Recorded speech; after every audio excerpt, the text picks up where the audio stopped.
Bien le bonjour, bande d'êtres humains. Oh putain, je fais une impro de merde. Bref, comme vous l'avez vu, bienvenue dans cette nouvelle vidéo d'analyse, de reviews et de théories sur One Piece. Avec aujourd'hui le 1141. Alors oui, on va un peu parler du 39 et un peu du 40, mais il n'y a pas grand chose à dire. Alors, générique, et on y va. J'arrive pas à avoir une voix suave. Putain!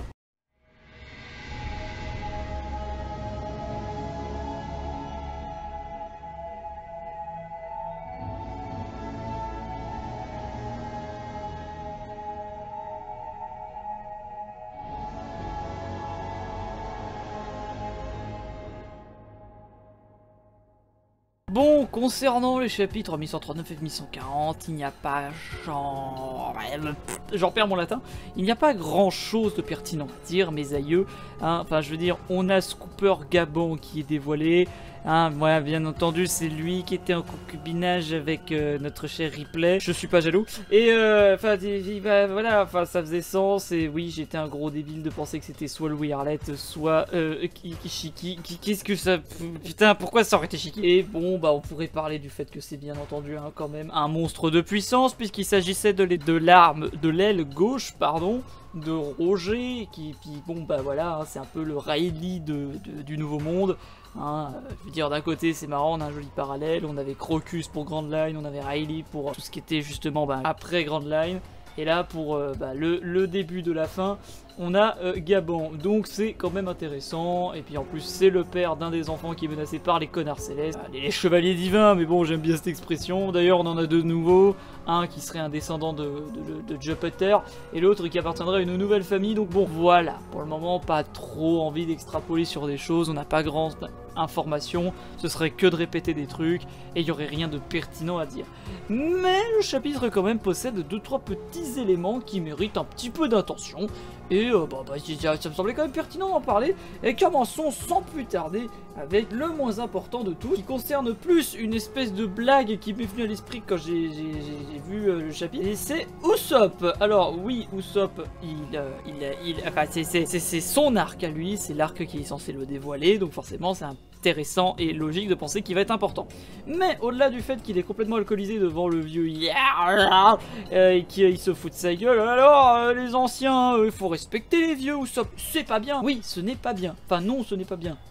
Usopp, tu es méchant. Et même Dory, pas Brogy, il t'engueule, donc voilà. Mais pour en revenir sur des éléments plus sérieux, n'oublions pas que la plupart des mensonges de Usopp se réalisent. Et là vous allez voir où je veux en venir. Le fait qu'il ait menti sur le fait, j'ai répété 2 fois les choses, j'ai vraiment une aisance de parler, menti donc sur le fait d'avoir un marteau de 10 milliards de 10 000 tonnes pourrait s'avérer être assez intéressant dans ce chapitre, parce qu'il pourrait justement manœuvrer un marteau de ce genre. Et ce marteau en question, ça pourrait être celui que Loki a dans son cul, ou plutôt dans son dos, hein, le fameux Ragnir, qui serait donc un contraste entre... Enfin un contraste, non plutôt une contraction entre Ragnarok et Mjolnir. Désolé pour la prononciation, qui est le marteau légendaire de Thor, et le premier étant un événement sur lequel on va revenir après. De ce fait donc, alors je sais que vu la taille du bousin,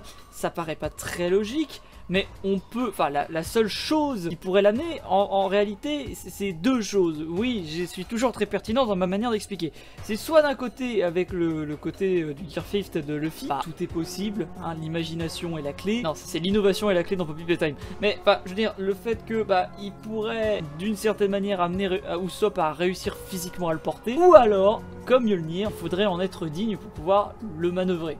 Ou alors, ça expliquerait pourquoi il est toujours scotché dans le dos de Loki. Les autres géants n'arriveraient pas à le déplacer parce que ils n'en sont pas dignes. Dès que c'est un peu chaotique, mais je pense que vous voyez un peu le cheminement derrière. Mais de toute façon, c'est pas le plus important parce que c'est plus un parallèle intéressant qui me semblait pertinent à expliquer, mais perso j'y crois pas trop. Non, ce dont je voulais vous parler, c'était de notre chère mère Caramel. Et oui, souvenez-vous, on l'a vu à Airbaf, et donc c'est très intéressant d'en reparler, parce que oui, c'est pertinent, on est à Airbaf. Oui, je sais, je suis un génie, vous n'êtes pas obligé de... Non mais calmez-vous, mesdames et messieurs, s'il vous plaît. Non, plus sérieusement, mère Caramel, au-delà du trafic d'enfants qu'elle faisait avec le gouvernement, était affiliée au gouvernement, et pourrait avoir un lien bien plus important qu'il n'y paraît. Je veux dire, le nom de ce chapitre 1141 porte une importance assez capitale, mais il se résume seulement sur une vanne, et pas très logique. Et ce titre est les femmes plus âgées. Alors, mes amis, on va parler un peu mathématiques grâce à Ripley et Gabon. Alors, on n'a pas vraiment l'âge de Gabon et on n'a pas vraiment l'équivalent d'eux, mais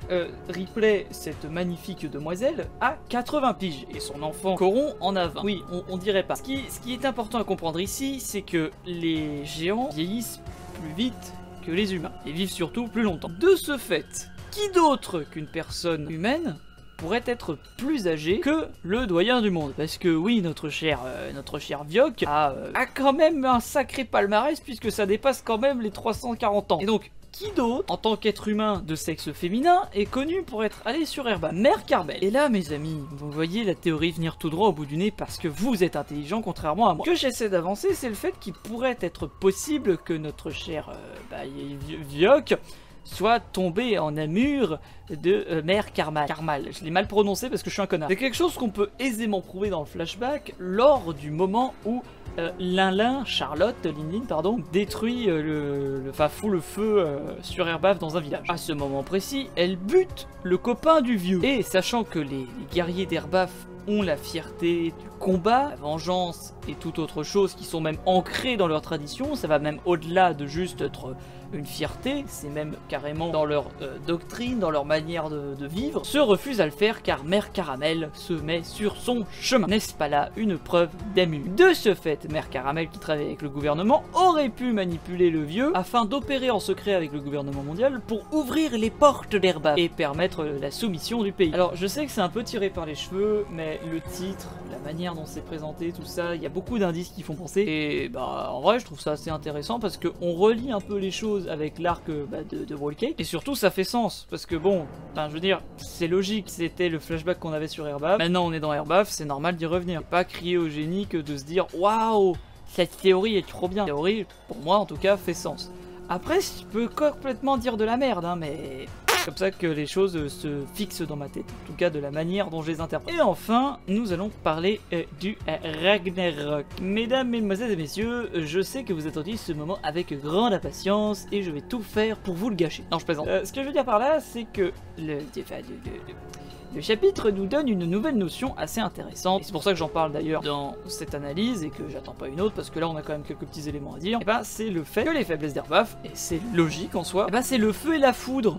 Et la foudre parce qu'elle crée le feu. Tiens, est-ce qu'on n'a pas un petit bateau sur la fresque qui fout le feu à l'arbre d'Adam? Ouais, on dirait bien. Alors attention, j'ai pas envie de dire qu'à la fin de l'arc, NR va revenir et puis va foutre la merde avec ses attaques de foudre là. Et ce qui est marrant, c'est quand même qu'il a une attaque qui a le nom de Thor, quoi, dans sa composition. Non, ce que je veux dire par là, c'est que ça pourrait arriver bien plus tard, durant le conflit final, mais, parce que oui, il y a toujours un mais, ça pourrait amener un élément intéressant avec Loki, qui s'amuse à foutre le feu pas mal de fois dans sa vie, quand il était jeune. Et le Ragnarok, ça va dans le nom de son arme, Ragnir. Donc il y aurait un peu cette idée de provoquer le Ragnarok. En plus, c'est dans les menaces que Loki nous donne depuis le début de sa présence au sein de l'arc et de son introduction. Je vais réduire ce pays en cendres, voilà, je vais le détruire, machin, etc. Donc ça ferait sens, ce serait assez logique. Mais à mon sens, c'était assez intéressant de le placer vraiment ici, parce que c'est Ripley, encore une fois, personnage très important,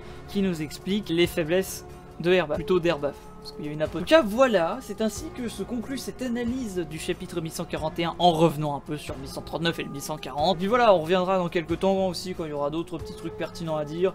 En vrai, je suis encore un peu perdu sur ma manière d'analyser One Piece sur la chaîne. Je suis encore en train un peu de me chercher par rapport à ça. Je vous remercie de votre compréhension et bienveillance par rapport à ma manière de faire. Mais je sais pas si je dois d'un côté faire du format short, ce que je fais déjà pour des futurs éléments qui vont arriver normalement cette semaine avec des SBS notamment.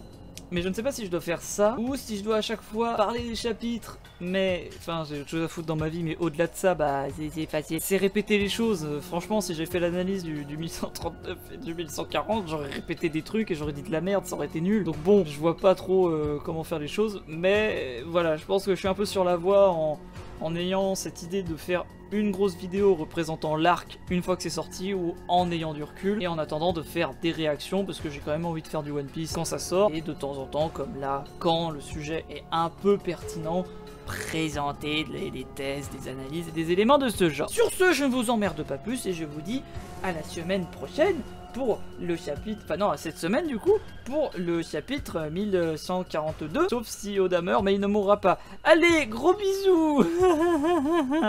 Ouais. Bonjour, laisse un commentaire, laisse un like et abonne-toi à la chaîne. Allez, au revoir.